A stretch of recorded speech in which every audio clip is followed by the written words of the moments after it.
स्वागत है आपका इस वीडियो में।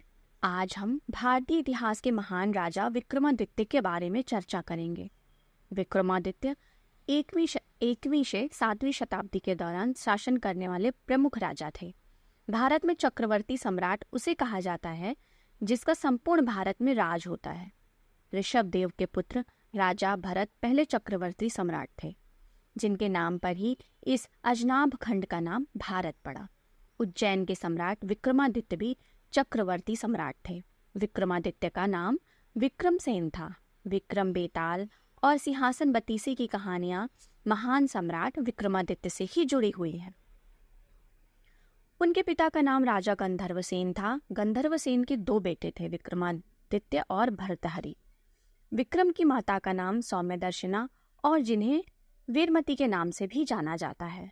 उनकी एक बहन थी मैनावती। 3000 वर्ष बीत जाने पर 101 ईसा पूर्व सम्राट विक्रमादित्य का जन्म हुआ। उन्होंने 100 वर्ष तक राज किया। विक्रमादित्य भारत की प्राचीन नगरी उज्जैनी के राज सिंहासन पर बैठे। विक्रमादित्य अपने ज्ञान, वीरता और उदारशीलता के लिए प्रसिद्ध थे, जिनके दरबार में 9 रत्न रहते थे। कहा जाता है कि विक्रमादित्य बड़े पराक्रमी थे और उन्होंने शकों को परास्त किया था। शक एक प्रकार की जनजाति थी जिसे गोल्डन वॉरियर भी कहा जाता था, जो कि कजाकिस्तान की तरफ से भारत आए थे।